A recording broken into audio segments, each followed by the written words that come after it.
Welcome to Thursday and welcome to Grant's Rock Warehouse. We are live. We are talking tonight Adamant. We're talking Adam and the Ants, Adamant. We're doing a career retrospective. Stephen Schnee is here. Let's get started. This should be a fun discussion. Let's go. Grant is changing the world one track at a time on Grant's Rock Warehouse. Hey, everybody. We're going a little bit post-punk and new wave tonight. And I want to welcome Stephen Schnee to the channel tonight. We're going to talk a little Adamant. We're going to do a career retrospective. Just talk a little bit about his career, about certain albums, what albums are good, what albums aren't so good. Keep it loose and just talk music. That's what it's about. Because for one thing, who is talking to Adamant? Exactly. And we are. Yeah. But no one else is. So that means no one's going to watch. But that's okay. We can mark this down that, have we talked Adamant? Check. Yeah, exactly. So anyway, so I want to welcome everybody here in the chat. Welcome. I see Ken is here gracing our presence. Nice to see you, Ken. Scott Fitzgerald. Schnee and me don't seem to have similar music taste, but hey, he is very entertaining to watch. Look at you, Schnee. Thank you, Scott Fitzgerald Kennedy. Ashley's here. Hey, Ashley. Look who's, oh my goodness. Look who's here. Nadia, hi, Nadia. Look at her coming across the... yeah, and look at what she's holding there. Oh, look at that. It's all about the marketing with Schnee. Yeah, that is Schnee a TV. Schnee TV mug. Steven, nice to see you. Jeff, thanks for coming by. It's been like a double whammy today. John Patterson, there you go. Thanks for killing the bot in the last show. Oh, did we have a bot during the last show? What was going on? Because I missed that because I didn't see it. Oh, boy. See? Every show that I'm doing, I get a bot.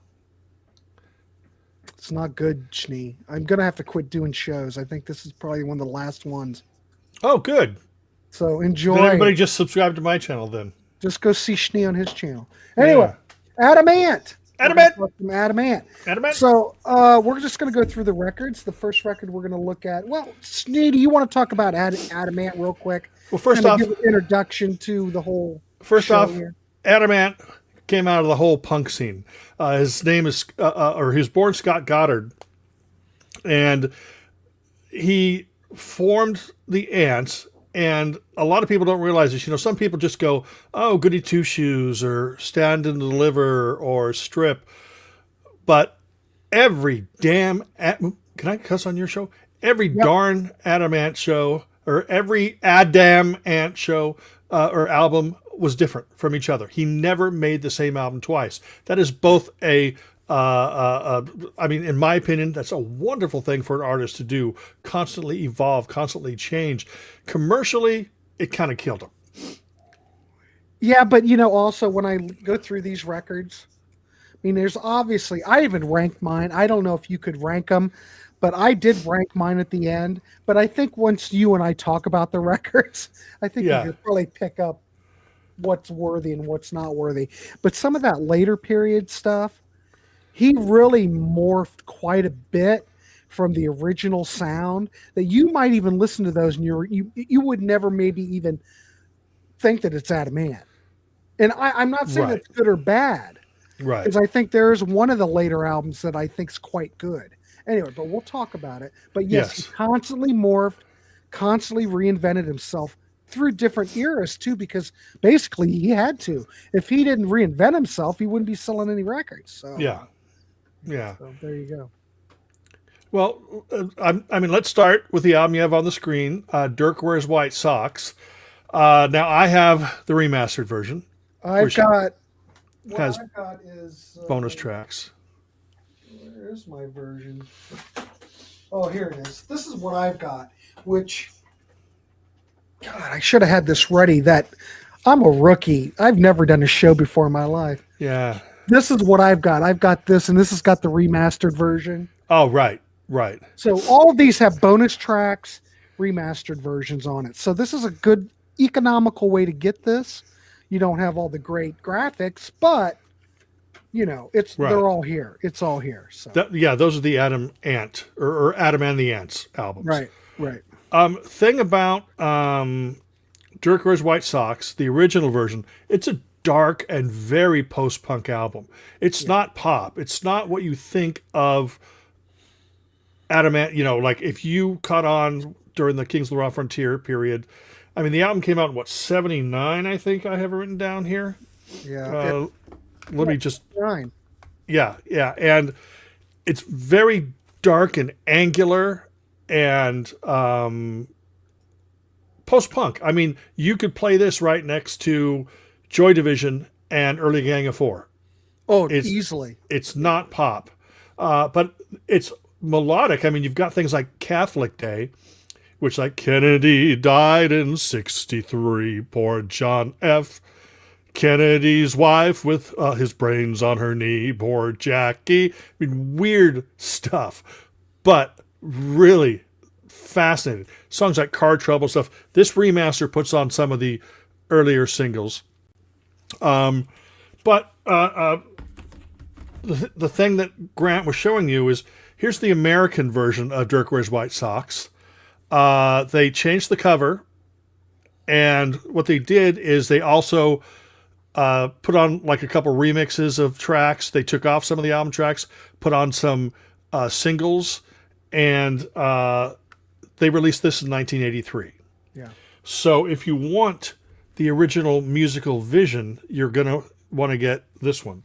But if you don't want to get too dark and too weird, then get this one. The lineup of this band at this time, the drummer was Dave Barbarossa, guitar player was Matthew Ashman, bass player was Andy Warren. Andy Warren, the bass player, went off to form Monochrome Set, and Dave Barbarossa and Matthew Ashman were stolen by their new manager, Malcolm McLaren, and they went off and they formed Bow Wow Wow. So the original Ants, and Bow Wow Wow, oddly enough, had that Burundi beat, that really rhythmic sound, which that first album didn't have.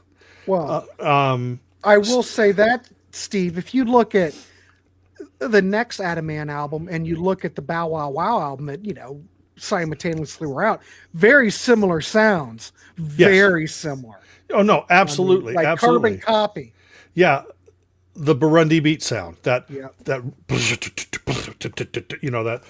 rhythm. But yeah, Bow Wow Wow features two original members of Adam and the Ants. And then let's go on to the next album from 1980, okay. I believe. Or did you want to add anything about? No, I think you pretty much covered. I'll jump in. Don't worry. Okay. Kings of the Wild Frontier from 1980. Yes, this was the big album. And I'll tell you, I'm going to be honest about this. Now, I didn't hear Dirk Wears White Socks when it came out. I saw it in the bins. I saw the singles in the bins. But I never picked it up because imports were always way more expensive than domestic stuff. So this album came out, Kings of the Wild Frontier, in 1980, and Sony put it out at, or CBS, whatever it was, put it out at the nice price. And places like Licorice Pizza was a chain store. They were having these, buy it, and if you don't like it, you could return it for a full refund. I bought it, did not like it. Oh. This is the first time I heard Adam and the Ants. I was expecting punk or pop. I didn't expect this really rhythmic. And Adam Ant is a very, very strange songwriter. You can tell he was influenced by Mark Bolan. It has an essence of glam music, but he takes it into weird places with these layered vocal chants or he'll sing really low and he'll harmonize with himself really high, and it's absolutely crazy, weird, but wonderful too because it's hook laden. Right. So then I took it back. I got my money back. Second time I bought it, I didn't like it, so I sold it to my friend Chuck, and he loved it. But he was getting into like Joy Division, stuff like that, even though Adam and the Ants had gone past that dark period. So he liked that feel or whatever. It was the third time. So the album had been up. Each time I got an allowance or whatever, I would go. No, I was working at Jack in the Box by that time. So each time I got a paycheck, I would go back and give it another shot. Because I knew that I wanted to like it because I'd read so much about him. It was the third time was the charm. So I think Kings of the Wild Frontier, Dog Eat Dog, Ant Music.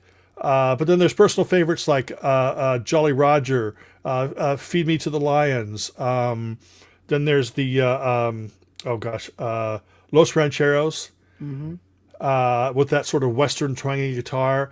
The album is a mix of everything: glam, pop, twangy country.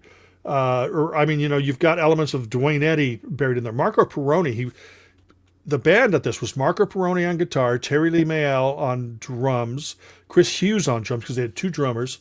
And on this album, it was Kevin Mooney on bass. And E.T. And so Kevin Mooney on bass. Kevin Mooney left after this album, went off to form, does anybody remember Wide Boy Awake with Slang Teacher, Chicken Outlaw? No. Incredible. That's a band that only put out like 3 singles. But wonderfully weird album, and this is the one that really turned them into teen idols, which is crazy. If you think about how weird the music was, and it turned them into teen idols. Before you go on, I was going to say, here is a remaster, a digital remaster. Tons of bonus tracks on it. It's a 2 CD. Came out as a 4 CD set or 4 CD box set or 4 disc. I think one of them might have been a live DVD or something. But all the bonus stuff in the box was live, and I don't care about live. So that's the second Adam and the Ants album. Your thoughts, Grant? My thoughts on here is that I don't find this album commercial at all. No. Now, the way I look at this catalog is that as Adam Ant, whether you look at Adam and the Ants or Adam Ant, as he progressed, I'm just going to use it as him. It's really his show. Yeah. Him and Marco's show. Yeah. As they progressed, they became more commercial as they went. Mm-hmm. This is a little bit more commercial than Dirk, but the thing here is the amount of different styles, which you mentioned. Yeah. Marco Perrone is key to this sound. Yes. Because when I listen to him, it is basically a cross of surf guitar. Mm-hmm. It's like you're taking surf, Duane Eddy, Link Ray, and Dick Dale, and you put them in a bowl and you shake them up. And that's Marco Perrone. Absolutely amazing. Then you've got that Burundi style drumming. And with Marco's playing those drummers, 2 drummers, and with that Burundi style drumming there, if you notice when you listen to there are no cymbals on this. Yeah. It's kind of like Peter Gabriel, the Melt album, where they came in and Gabriel go, well, we don't want all we want is drums, no cymbals. And it just really has a big impact. But really, this album compared to Dirk, 2 different animals. Absolutely.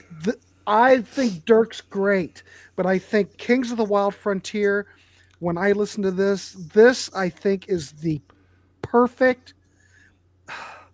When I think of Adam and the Ants or even Adam Ant, I think of this record. The sound on here, the right amount of commerciality and experimentalism. I think it's just right there in that sweet spot. This isn't an album that you listen to and you just totally get it. It takes repeated listenings. Yes. And that's what it took for me back when it first came out. And I might say this might be a bit contrarian, but Dirk, I think, is probably an easier, it's not as commercial as Kings of the Wild Frontier, but I almost find it a little bit more accessible and easier to get into because I think that the melodies on here are a little bit more direct, where Kings you have to kind of listen to because you're just kind of overwhelmed. Maybe not overwhelmed, but there's a lot of layers to it. A lot of layers to it. And oh no, now it's taking, how did I do that? I hit a button and then it was taking all my text and translating it. Oh, and it's doing it right now. Oh, well. Anyway. So we're talking about you know what I'm saying. Yeah. We're talking about the layering. Yeah. There's Marco's guitar. There's the world rhythmic beat. There's Adam with his glam influences. And then the other guys have, their thing. and those layered vocals Yeah, are fantastic. fantastic. He like Adam has these yelping things. I mean, if you go back and you listen to other stuff, oh yo, all that kind of stuff. It's really amazing. So I rated this. I ranked all of my picks. I don't think Steve did, but if I will say this since we're on this album. I picked this as my number 2. Now I think this is probably the definitive Adam and the Ants album, but it's still not my favorite. Because I believe it or not, as they go through their catalog, they kind of smooth things out. They hone their craft, and it's much more commercial, so to speak. I don't know. We'll get there, but this would be my number 2 record. Just if we're going to rank them, I think this record's phenomenal.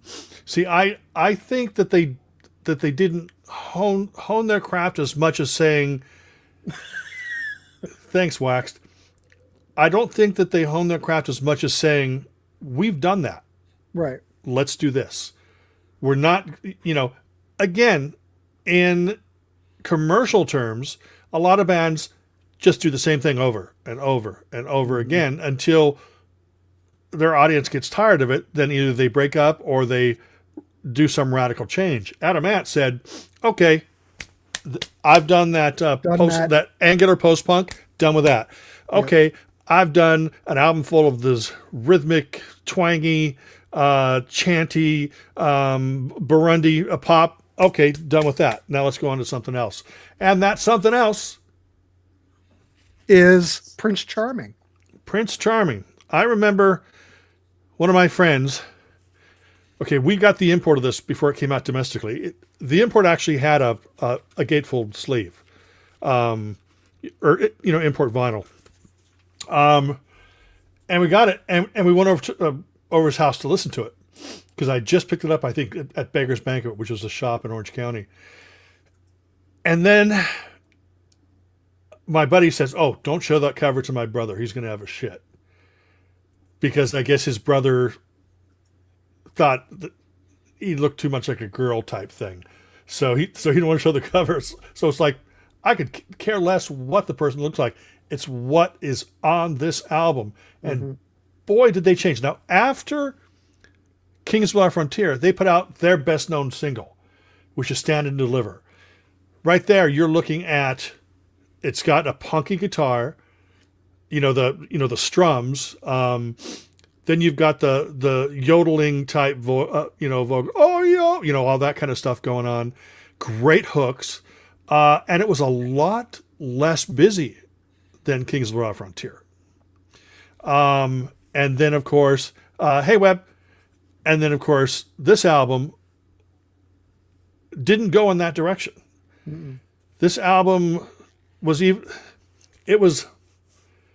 even denser, but in a whole different way. They sort of held back on the Burundi beats, but they produced it like a big Hollywood production almost.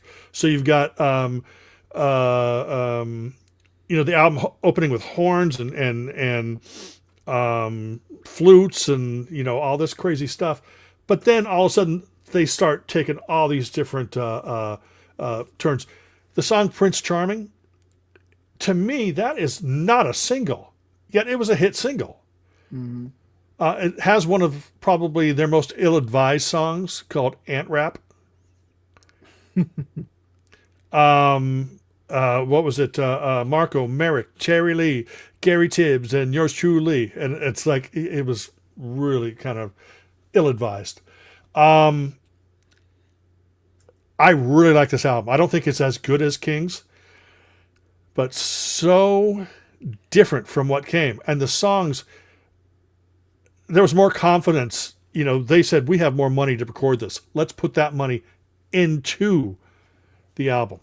Right. And then you got songs like Picasso Visita El Planeta de los Simios, which is Picasso Visits the Planet of the Apes. Crazy, nutty, weird, but wonderful. Hooks galore. Go ahead. Well, I was going to say this album's a lot more theatrical than the other one. Yeah. I mean, the critics started to look at Adam and the Ants as like going, well, you're getting awful, you're straying away from that whole post thing. Yeah. Each record changes. And that by this time, I think Adam Ant really knew where he wanted to go. Yeah. Because Chris Hughes is the producer, but also produced by Adam Ant. So Yeah. Adam Ant's also taking more of a creative control over it because he has a vision. But yeah, like I said, everything's starting to smooth out. Is it that much different than the previous record? Well, not that much, because a lot of this stuff, when we're listening to this, it's really a gradual change. But yes, you can tell this is a lot more commercial. But is it really that commercial? The songs are kooky weird. Kooky weird. And that's the amazing thing about it, is Adam Ant was a teen idol. You've got the first album, which was very, like I said, angular post-punk. Then you've got this crazy, nutty album that was Kings of the Wild Frontier, which was fantastic and great. Then you've got this with kind of smooth things that smoothed it out a little bit, but then, it's just like, well, you know what?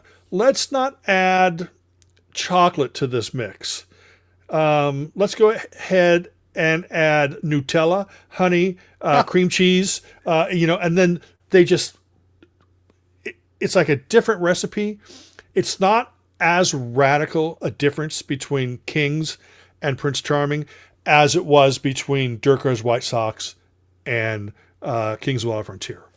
Now, I want to throw this out. This is like a tangent, but look at that album cover of Prince Charming. Now, think of an 80s band that played, they're called heavy metal, but they're not heavy metal. I don't think so. Who else looked like this? I was on the 80s cruise, and I was listening to Stephen Pearcy. Now, you think that Stephen Pearcy from Rat, all heavy metal. Well, to be quite honest, that's not what Stephen Pearcy listens to. His favorite artist is Adam Ant. He took his whole look in the 80s from this right here. Because Stephen Pearcy had the makeup, he had the coat. He loved Adam Ant, and he was all into that. On the 80s cruise, he was talking about the Human League, all these, he loves all the new wave stuff. That's what he's into. But he thought Adam Ant, he loves the whole catalog. I'm looking at that cover, and I was thinking, that looks more like you than Stephen Pearcy. No, look at someone. I wish we could put up Stephen Pearcy, because he did he totally took Adam Ant's total look. No, I can like picture a tribute. I can picture it in my head. In a tribute, because he thought he's just brilliant. Yeah. So, but he had a vision. He knew what he wanted on record. These records, there's nothing else that sounds quite like it. Attempted it, but it still's not at the level, I don't think, of Adam and the Ants. Nothing, but a lot of people forget that Marco Perrone was a huge part of what made Adam tick. Marco Perrone was the differed to Adam's Tilbrook. Marco Perrone was the, Lennon to Adam's McCartney. Without having Marco there, the music would not be anywhere as great as it was. And that's, they had a partnership, a songwriting partnership at this point, and, they stuck together, and really, it was, I can't imagine him going without Marco, Yeah. But great stuff. If I was going to rank these, I'm just going to go as we go through them. Yeah. I would put this at my number 3. It's not my number 1, but my number 3. Highly recommend it. Any of these early albums, I think you could go ahead and just jump right in, but give it a chance. There's a lot here to get out of it. So, well, I remember, was it year or two after this album came out, walking into Beggar's Banquet, which is another local record store, and they had just gotten their import singles in. In their import singles was a single by Adam and the Ants. Adam and the Ants, called Goody Two Shoes, by Adam and the Ants. And it had a sleeve that folded out into a poster. And I believe that was only the first pressing, because when the single came, or when they pressed it again, it was Adam Ant. There was no longer the ants. I don't know why they had cold feet at the beginning, if that was a record label issue. But really, the only people left over in the ants was Adam, Marco, and Chris Hughes. Right. Um, Well, and- kind of, because the original Adam and the Ants was on Dirk. So, Well, no, and no, that no. broke up. What do you mean? I guess maybe from that other period. from you see, because like on Kings of Raw Frontier, you had Kevin Mooney on bass. You know, I mean, we talked about those. Right. On Prince Charming, Gary Tibbs was on bass, and Gary Tibbs, he had been in the Vibrators, Roxy Music. He'd been in a ton of bands. He was in Code Blue. He was later in the Fix for a couple years. Great bass player, very versatile. And then I think he went on to later work with Kevin Mooney in a group called Max, which was after Wide Boy Awake. But this, I don't know, I could be 100% wrong, but I'm thinking that this album might be Grant's number one. It is. Okay.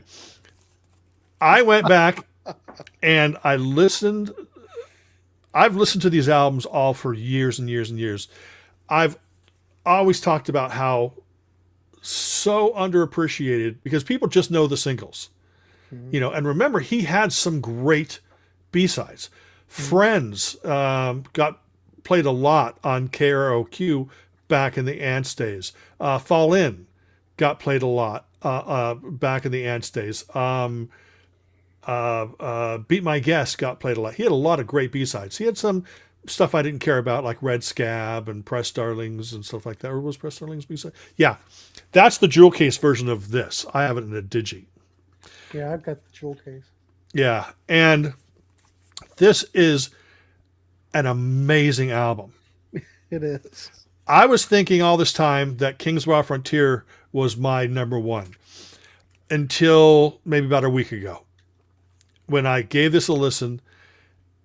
Sure, you can say that Goody Two Shoes is overplayed, but this album is jam-packed with some great stuff. My favorite song on this album is called Made of Money. But there's even Crackpot History, where he talks about going to see Liza Minnelli, and she has talent by the ton and all this kind of stuff. And it's, again, it's stripping everything down from the previous albums. It's introducing kind of a sort of a one-man Burundi beat sometimes, but it's more of a pop album. Well, it's But it's much still weird. It's still weird, but it's much more commercial. Yeah. And I think that the results are much more pleasing to the ear. Yeah. The songwriting is just as good as what came before. Yeah, you said it's some weird stuff, but it's got Desperate but Not Serious on here, which is a phenomenal track. Yeah. They still play that. I hear that every now and then.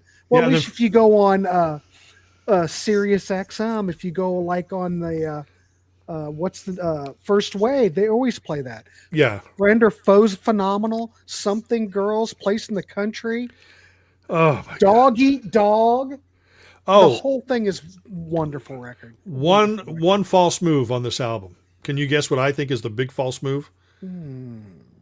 Cover version of Hello, I Love You. Yeah. I skipped that. But, and I love Man Called Marco, which is this great sort of Italian Western thing. And Marco actually speaks on it. It says something like, hello, my name is Marco. Or, whatever he says. But it's a great Italian Western type thing. This is an incredibly great pop album, in my opinion. See, the thing is I think at the core, Adam and Marco's songs remain awesome. Going back to, because Marco wasn't with him on Dirk, but Marco's been with him since Kings. I think at the core, their songwriting has always been strong, always been pop-oriented, taking in all these different influences, but it's what goes on around it is what your initial hearing. That's why it takes a few listens to listen to King's Wild Frontier to really get what's going on, because you're so astounded by the production and all the instrumentation going on around it. Prince Charming honed that down a little bit, cleaned that up a little bit. This is where it's just instantly in your face, like, wow. Let me ask you this, because this is such a great record. I mean, do you think, because as Adamant went through his career, he put a lot of emphasis on fashion, having a certain look, having the videos play a certain way. Do you think that almost overpowered the music to some degree? Absolutely. And that probably took away some street cred, so to speak, from these are so great. If you get rid of the visual aspect, these records really hold up. Absolutely. And here is something to really, really think about. I believe that 100%. I didn't care for his videos. I mean, he directed them. He did all that kind of stuff, right? But even though a lot of money went into them, they just look like cheap videos, And then you have, think about Flock of Seagulls. Oh my God, Space Age Love Song, one of the most amazing songs. That whole first Flock of Seagulls album is incredible. The second album is fantastic. Third album, fantastic. Fantastic. But what do people think about when you say Flock of Seagulls? The hair. That's it. That hair, it is basically what defines a Flock of Seagulls. I think that the constantly changing image of Adam, I think, has pulled away. It's just like a teen idol thing. Why do you think Nick Kershaw, who writes really sophisticated pop, why do you think a lot of critics didn't pay attention to his music? It's because he was a teen idol. He didn't want to be a teen idol. He just got thrust into it because he's a good-looking guy. And they made the videos make him look like a good-looking guy. And he was built for MTV. Yeah. And Adamant, you have to say, look, Adamant, those videos were made for MTV. They played them 100%, all the time. 100%. Absolutely. The next album that we're going to talk about. Okay, so this is my favorite. I think this is my number one too. Okay. So the next record we're going to look at. Now, this is funny. Go out and do a search for Adamant Strip. Now, at the time, this was just another Adamant album. It was a big record. They played, what was the... They played the song Strip and Puss in Boots. It was him rolling in the hay, Yeah. and it was a big video. Yeah. This CD, though, go try to find one. I'm just saying. It's expensive. There are no epic CDs out there. None of the... that is a $75 CD now. See, okay, first off, most of Strip was produced by Richard James Burgess, who had produced, I think, the first couple Spandau Ballet albums. He was in the group Landscape, and he was a pretty prolific producer. He put out like an EP under his own name. 2 songs, which were the singles, Strip and Puss in Boots, were produced by Phil Collins and Hugh Padgham. But I'll tell you, that song Strip, it's a fun song. It's great. But I think it reaches frickin' top notch when they go into that "Don't Freeze Up, Girl." That part there, that is, to me, the best hook in the thing. And then when they come back to that, as he's singing, and we're just following, and then they're doing that "Don't," I love songs where they have 2 corresponding things going on at the same time. And for that song, it was just amazing, incredible. Yeah, absolutely. This in my ranking, I'm putting it at my number 5. When this came out, it got mixed reviews. Rolling Stone did not like it. Yeah, and I think Rolling Stone, for the most part, liked everything else. Oh, did they? Yeah.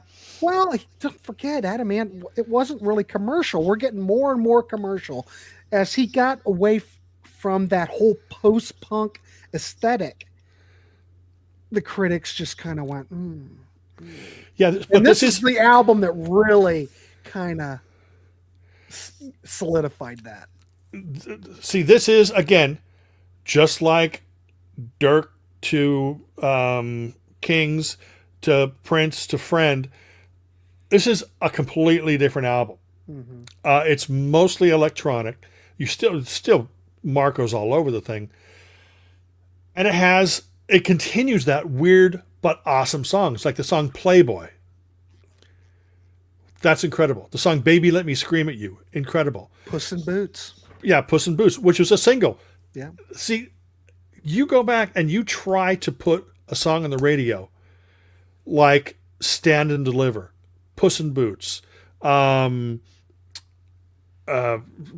Charming, whatever, all these things that did really well for him in the 80s. You try to put something like that on the radio now, and people are going to say, that's weird. That's what is this?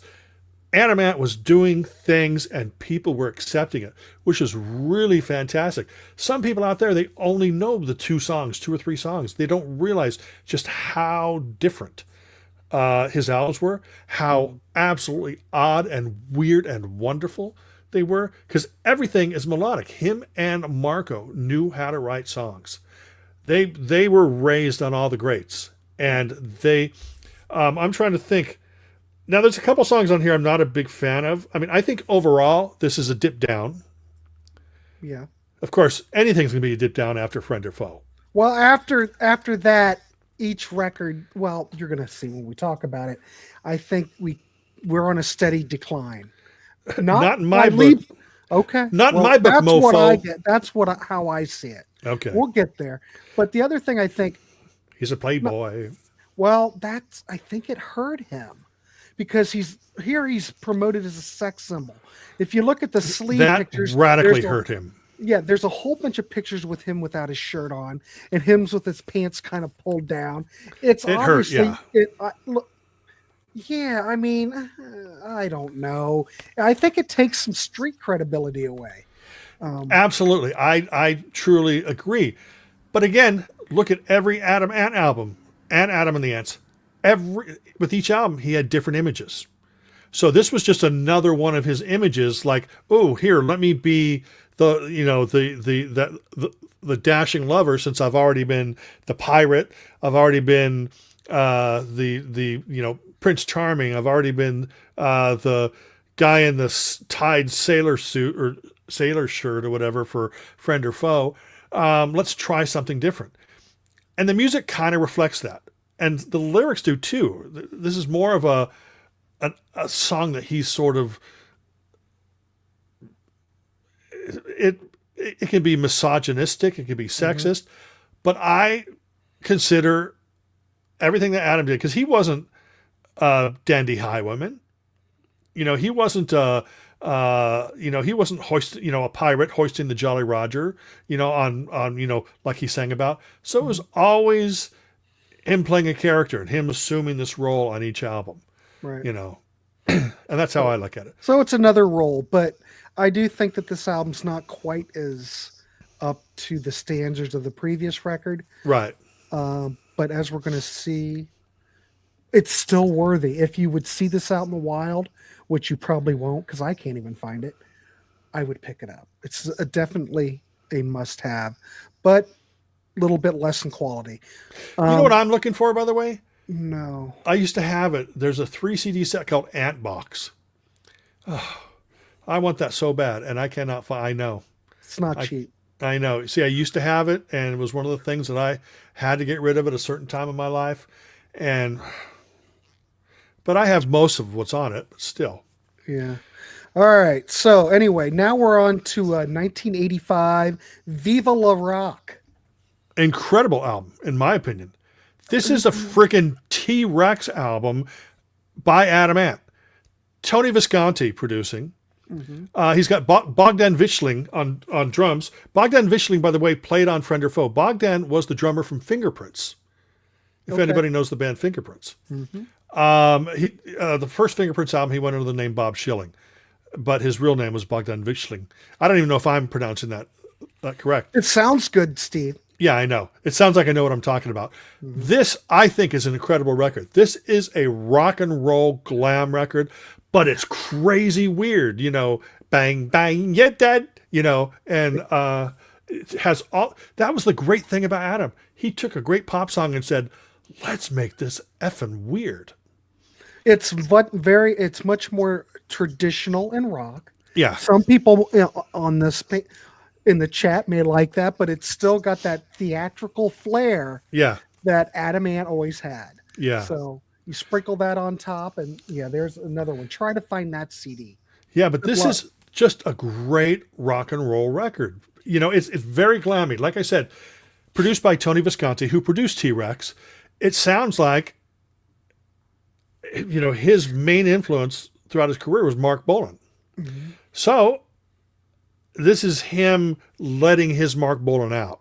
Instead of just little bits and pieces of Mark Bolan on each album, this is full on T-Rex. But if you think about, like, I'm a big T-Rex fan. I'll be doing a T-Rex video probably in the next couple of weeks or month or whatever on my channel. But like some of his later albums, like Zinc Alloy, Bolan Zip Gun, Futuristic Dragon, those things are his cocaine drug albums. So they moved into weird sonic places, but the songs weren't great. Here, he's moving to those sonic places, and the songs are great. I'm a huge fan of this record. Like I said, because it's so different, and him and Marco are still writing great songs. And he's got Chris Constantino or something on bass, who was his stage name was Chris De Niro, which was great. Oh, and you know, it was interesting. Remember how I told you how Bogdan Vishling was in Fingerprints. yeah, in Fingerprints. Well, Cha Burns from Fingerprints was actually a touring guitar player for Adamant during the Friend or Foe and then this period and stuff. Well, maybe just Friend or Foe, but so there were two members of Fingerprints that were involved with Adam and the Ants. Isn't that weird? You get Adam and the Ants, you get Monochrome Set, you get Bow Wow Wow, you get Adamant. But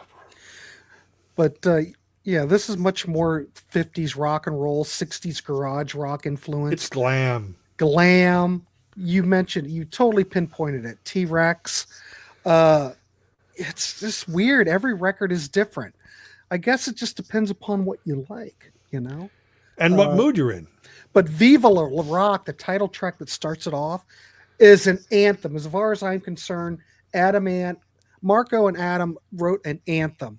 Celebrates rock and roll, and it's kind of like celebrating rock and roll with a little bit of punk thrown on top. Yeah. Great track. Oh my God.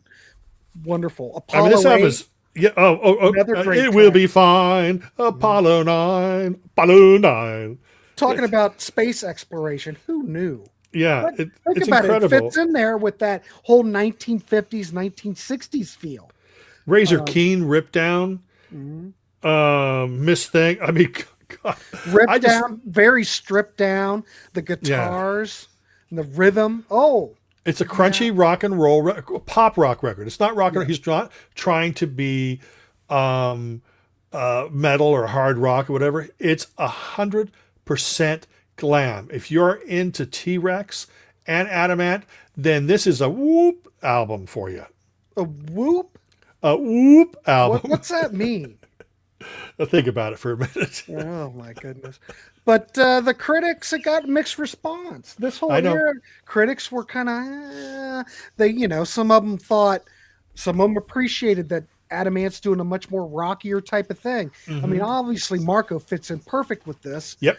But others felt it was too derivative. They thought it lacked innovation compared to the other records. And it just didn't sell very much commercially.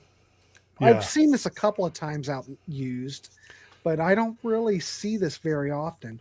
And this was his last record for Epic. Yeah. And so could it be a contractual album? I don't know. I don't think it was a contractual album because he would have put out a crappy album. And it's not. Yeah. No. But anyway, you got a lot more guitar, great songwriting. Now, to me, I prefer the older, different version of Adamant, Yeah, yeah. But you have to appreciate this. As an artist, he's growing. He's doing what he wants. And this album, I do want to mention, is that he is handling the production duties on this record. Well, Visconti was involved. Yeah, but what did Visconti do? Well, I mean, okay. I guess maybe I'm talking about. Hold on, I'm confused. Yeah, He produced. What did he do? He did something on here. Well, I can't find it in my notes, but yeah, Tony Visconti did it, and Adam Ant and Marco wrote all the songs. But I thought that there might have been something on here that Adam Ant did. Oh well, but it doesn't matter. I can't go through it all. But did I mess up and Tony Visconti didn't produce this? No, he did produce it. Okay. But I think Adam did. There was something about this record, and I can't remember what it is. I put it in my notes, but whatever. You're making me doubt myself again. No. It's Tony Visconti, 100%. Okay. So anyway, so that was 1985. The next record. Oh, well, if I was going to rank this is my number 6, by the way. Oh, is it? Yeah. Oh, I think you might have said that. Did I? Okay. I So I'm going think with my so. number 6. Next record. Now we're signed to MCA. This came out in 1989. A little bit of a break in between. Manners and Physique. Go ahead. What's your thoughts on this, Mr. Schnee? Well, first off, Adam and Marco are the only people left over from any of the records before. It's produced by Andre Simone, who used to be in Prince's band before the Revolution. No, Andre. Okay, think of in 1999 when they're all up there playing guitar. Andre's playing. He's in that video, and he's the one that's going party like it's 1999 or something. Right? He's in that video. Okay, so but I think he left shortly after that. He did. After 1999, he was out of there. And then, he went off. I got scared when I heard, because Andre Simone took Adam and Marco's songs. And so Adam only provides vocals, I believe. Marco provides guitar and I think bass. Andre Simone does the rest. So the drum programming, the keyboards. I thought this was going to be, when I first started hearing about it, I started getting scared. I go, oh, God, don't tell me it's going to be a Prince album. Well, it sounds like a Prince album to me. I don't think so. I think it's a great mixture of great pop with sort of that Minneapolis dance sound. This is my number 9. Is it? I don't care for this record at all. This album has so many good songs on it. If I could stand the production, and I can't stand the production. Okay. The drum Understood. machines, the human element is not here. Yeah, I understand what year it is, 1989. Yeah. A lot of the human element dropped by 1986 in the 80s. Yeah. This is just it's too Princey. There's not enough soul. Yeah, I'm sure there's songs here. I don't appreciate anything that Andre did here. And I understand Adam Ant's got to find an audience. We're in 1989. Record sales are dwindling. What are we going to do? I get it. But it's too Minneapolis for me, and it just strays too far out from what I personally believe Adam and the Ants or Adam Ant is about. This is can't get it. This is his less British album to date. It's a very American album. Very commercial. And very commercial. The glam isn't there anymore. But there's, in my opinion, Room at the Top is a really fun song. Rough Stuff, that sounds more like Was Not Was. If You Keep On's a great song. Manners and Physique's a great song. Can't Sit Rules About Love. Bright Lights, Black Leather. It's this is probably his most commercial album, but also at the time his most commercial album, but it's also his most dated album. You throw this on and you go, God, that sounds like late 80s. Mm-hmm. Well, yeah, because it is. Yeah, I know, exactly. Well, but some of the other not, albums, you can't really tell. But Steve, I've talked about this before. Some albums can have that 80s production, and I don't mind it at all. Yeah. I think it works well. This is an example where I don't think it works well. Now, we can disagree. Yeah. We're just talking music. It doesn't matter. Absolutely. I'll never have you on the show again. But I just can't. I really like it for the songs. I can't get it's just too much. Yeah. But then he put out an album he recorded an album with Bernard Edwards in 1992. It's supposed to come out called Persuasion. Never did. Have you heard it? I used to have off of one of those illegal download sites because they made it readily available digitally. Well, it snuck out. It snuck out. It snuck out. Okay. Yeah. And I remember liking it, but I didn't listen to it that much because me, it's like I need to have something to hold and look at, and Of course. so I don't have an opinion. And I guess they've tried to release songs from it. MCA would not release it. MCA refused to release it. And they've gone back to MCA, said, well, let us put it out. Or can we take a couple songs for a compilation? And MCA says no. So MCA will not release it themselves, but they won't let anybody else touch it. Mm. So that was 92. Well, what did it... Okay, so that's 92. What did it sound like? It sounded like Bernard Edwards. I mean, like Chic? It was getting close to that. It was like it didn't sound like Manners of Physique, but it was moving on from that. It would probably be number 10 on your list. Oh, well, I don't need to hear it then. Yeah. But let's talk about the next one. Yeah, let's keep moving. Oh my God. When this came out, Boz Burr from the Polecats, who was at this point in Morrissey's band, had a big part in getting them signed to Capitol Records, writing these songs and getting them out there because he was associated with Morrissey. So people thought, oh, if he's in Morrissey's band, and Morrissey used to be in the Smiths and they're, critically acclaimed and everyone loves Morrissey, let's see what Boz can do with that. But it was Boz, Marco, and Adam recording the album. Mm-hmm. And this is fan-friggin-tastic. I saw them on this tour. It's a refreshing record. I will say that it's dated very well. Yes. I saw them on this tour, and they canceled the tour like a couple dates after I saw them. I saw them when I was living in Oregon. And they rocked on the song. When they were doing some of the old stuff, they sounded like a band of 20-year-olds. Mm-hmm. And by this time it was 95. Right. The song Wonderful is absolutely beautiful. And I think it's a very solid album. There's acoustics. It's more of a pop record, acoustic guitars. There's some keyboards in there. The song Beautiful Dream, I think that was co-written by Kevin Mooney, who had been the bass player on Kings of the Wild Frontier. Possibly. But but he's not on the recording.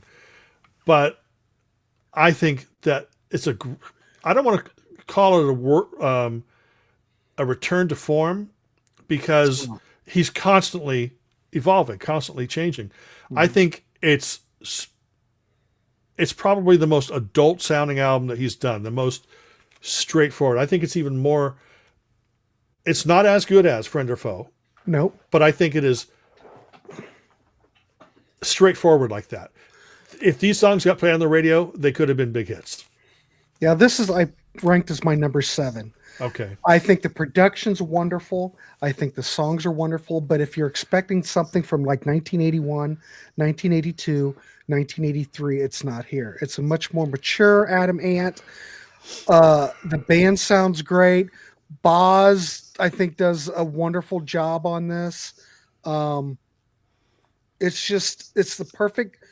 This is a pop record, like you said, but I think it's a perfect blend of pop, rock, and a little bit of old traditional Adam Ant, but not very much. It's just it's a different world. But if you look at it apart from the discography and look at the record as it stands on its own and not have any preconceived notions, it's always hard for me because you always look at the previous material and always compare it. If you can kind of look at this record, and it stands very well on its own. See, that's the way I look at it. That I think is a lot of people's problems, and it used to be my problem too. You base an album on an artist's back catalog, but you cannot do that. You basically have to look at two or each album as its own individual thing. and that's the in that way you can I think it's always the second, third listens are the best because subconsciously you are comparing it to everything that came before. So Adam Ant is sitting there going, oh my God, I've got nearly 20 years of music that Grant is going to compare this album to. So you compare it, it doesn't hit your expectations. So then when you go back the second time, the slate is clean. Now you have no expectations. Then you can listen to the album as it should be, as it, and I think that's what's really important. I think that, but we as music fans, that's what we always do. We always compare it to the last album or the band's entire catalog. That's why an artist, I mean, like, I don't want to use Paul McCartney because he kind of sucks over the last 30 years, but yeah, I said that. But Careful, Schnee. You might set the internet on fire. Yeah, I know. But if you listen to something off of McCartney 3, which I think was a horrible record. Yeah, you remember, everybody in the chat, let's be honest. You remember when McCartney 3 came out and everybody was just going crazy over it and just gloating and thinking that's the greatest thing? I listened to it and I just felt sad when I listened to it. I think people were, what's the term, apologists? Like, oh no, well, but it's Paul. It's Paul. Anybody or any 80-year-old is, he sounds like, he sounds better than my grandpa. And it's like, well, yeah, I know, but he probably has better cologne than your grandpa, so he smells better than your grandpa. But that doesn't mean that we should praise him. Because he dumped a load in his pants and he put perfume on. Now we're praising him for it. But you see, that's the problem with McCartney or anybody like that. I'm saying he sucked in the last years, just, kind of humorous sake. He's probably got 2 or 3 good songs.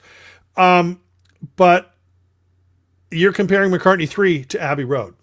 It's not fair. Well, you can't. You're comparing McCartney 3 to, you're going, McCartney 2 for crying out loud. Yeah, exactly. I love McCartney 2. But so it's unfair to the artist, but it is human nature for us to do that. I taught myself not to do that anymore, not to compare it to what has come before. After you've heard it and after you've made your decision on what the album sounds like, then you can go back and compare it and say, you know what? I really like this album. It's not as good as Viva La Rock or it's not as good as this, but it's definitely better than this. And, at that point, then you do one of your silly ranking videos. Exactly. Yeah. Yeah. People love ranking videos. I know. That's why I don't make them. I guess I don't want people to like my channel. No. Don't subscribe to Schnee's channel now. No, don't even. Don't even go there. No, please do. Yeah. All right. So anyway, I think this record, when it came out, it didn't get much of a buzz. It was kind of footnote on his career. But I think now, if you kind of look at the reviews and see how people reevaluate it now, this is really one of his records that you need to have in your collection. It's more than a footnote. It's really a wonderful record. It's great songwriting. It's dated very well for being in the 90s. I was really surprised when I heard it. I like it. Yeah, it's my number. Yeah, I put it at my number 7, but still, it's worth, I still like that other period. But yeah, well worth getting if you're looking into the catalog. So let's go to the next one. All right, next one we're looking at. Yeah. Oh, look. Uh-oh. Adam Ant is the Blueblack hussar in Marrying the Gunner's Daughter. I better move you. Here. Oh, no, I don't care. No, I'll just move you up a little bit. There you go. Okay. Look, let's be honest. We are being honest. This sucks donkey balls. That's all I'm going to say. I have tried over and over again over the last 11 years to get into this album. I think Cool Zombie is a great track. And the rest of the album, I mean, Dirk Wears White Socks is my least favorite Adam and the Ant album, although I love it very much. If you're gonna rank it in the Adam and the Ants catalog, that would be my least favorite too. No, but I love it though. Oh no, I love it too. This one I've tried over and over and over again, and I find nothing to love about it except for the song Cool Zombie. It's very eclectic.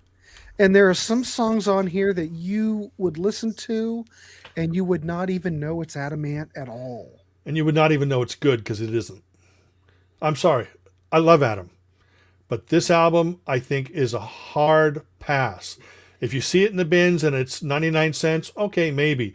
But if it's $1.05, no.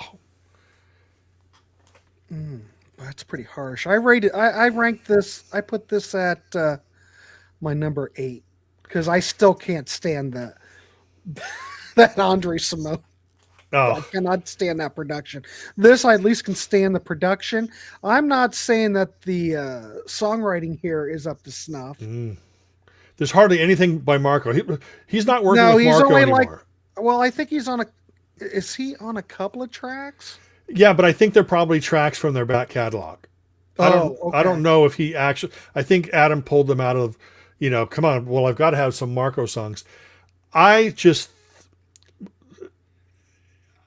each time like London Calling by The Clash. Never heard of it. When I listen to that album, I remember how great it is, right? Yeah. And I've probably heard that album 600-700 times. But every time I play it, it gets better and better. Yeah. Every time I play this, it gets worse. Schnee, stick to 3 strikes and you're out. What a bizarre title. Yeah, it is. What the hell? What's up with that title? But I don't like to be mean, No, but it's not I- a good record.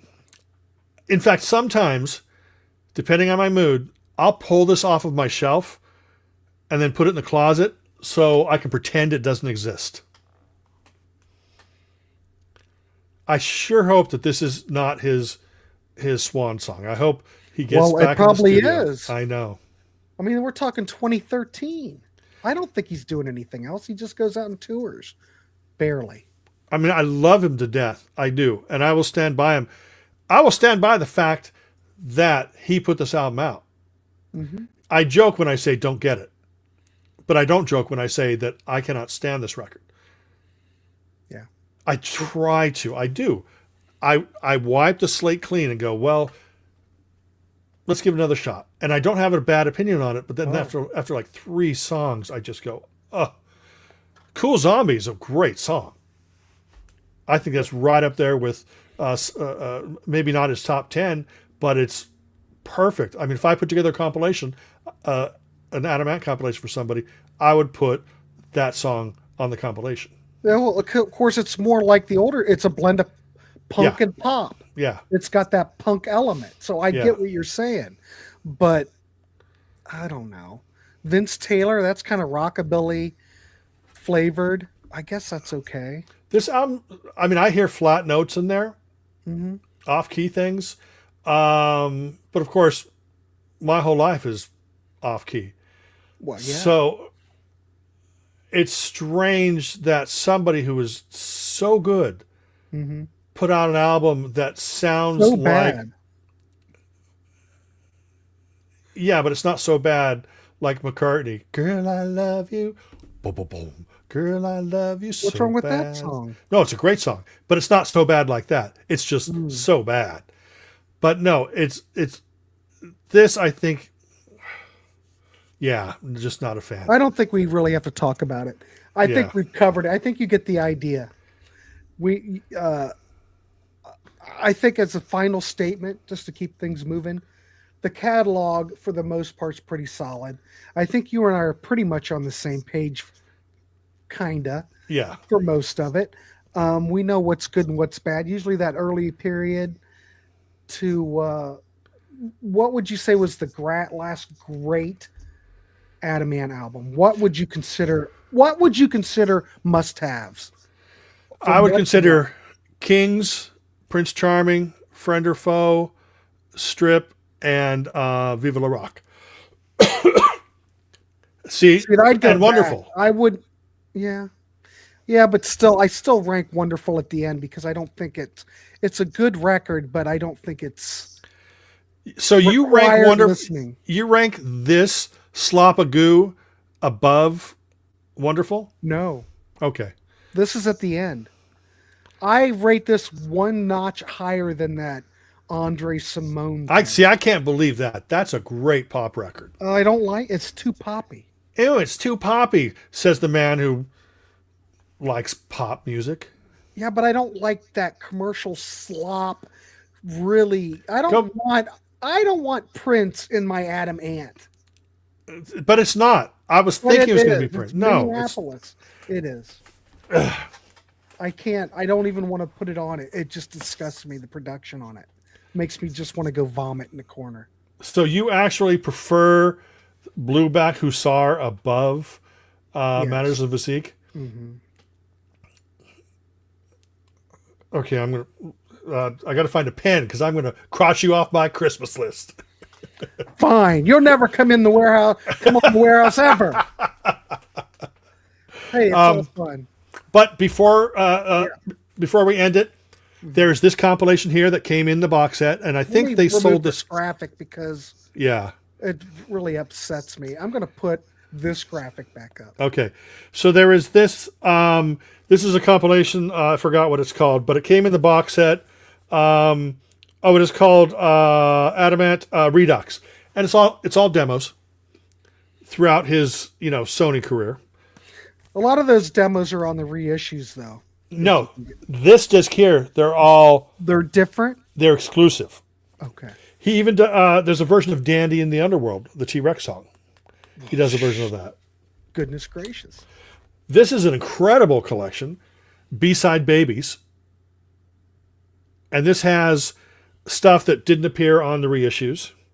I think a lot of it probably did, but still, if you don't have the reissues, you're going to want to get that B-side babies.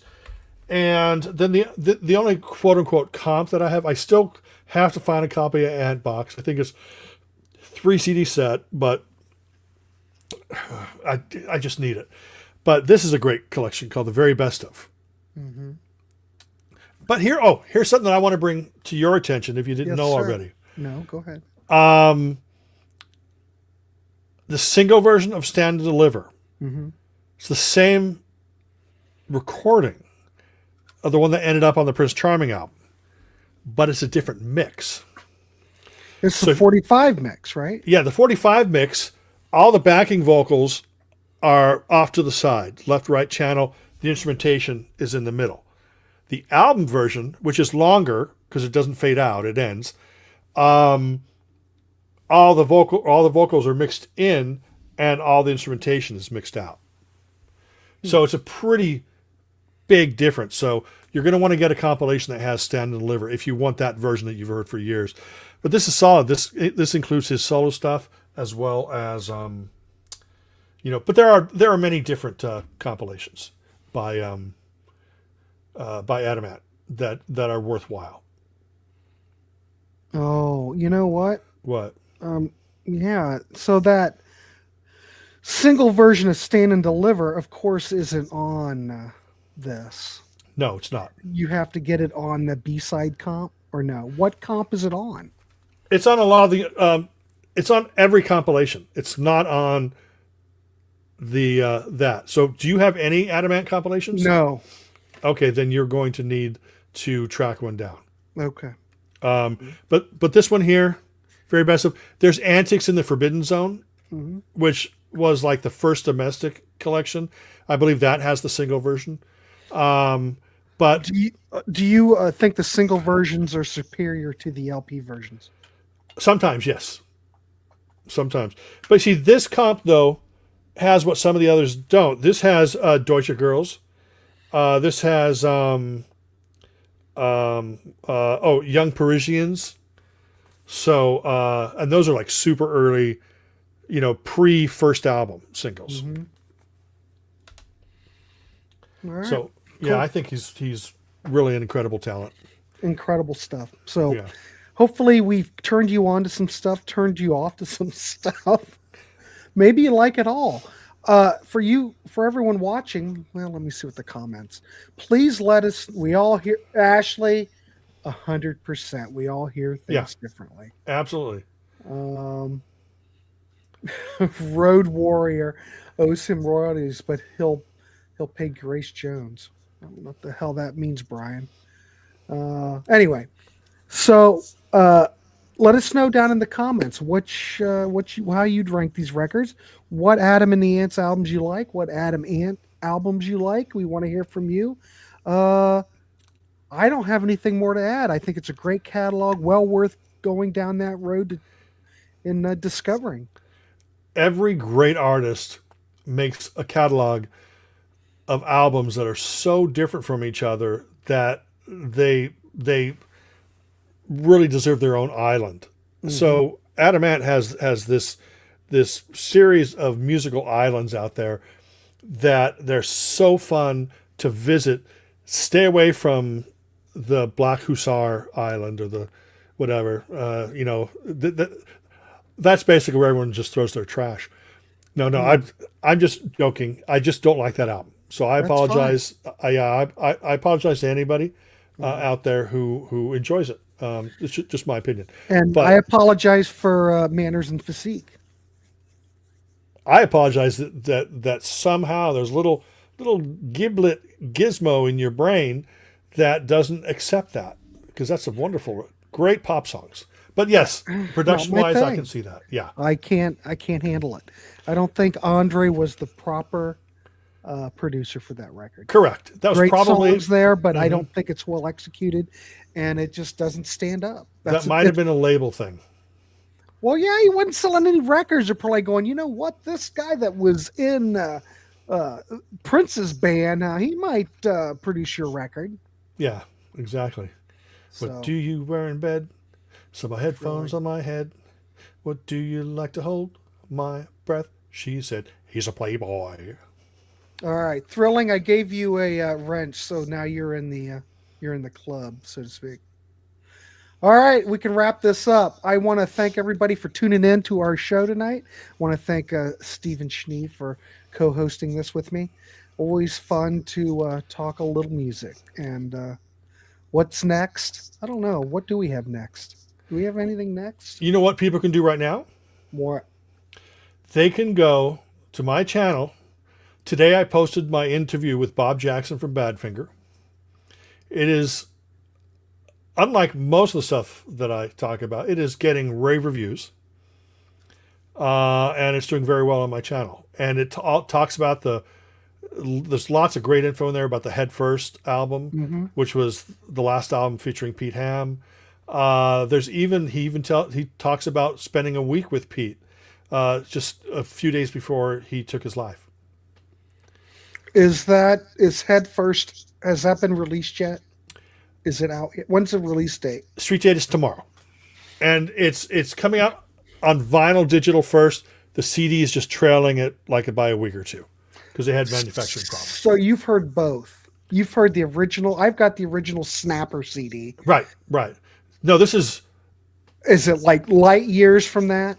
I mean, this just breathes. The album breathes, and it's full, and you need to get it. If I was not a big fan of this album because of the Snapper CD, because I thought, oh, this is pretty good.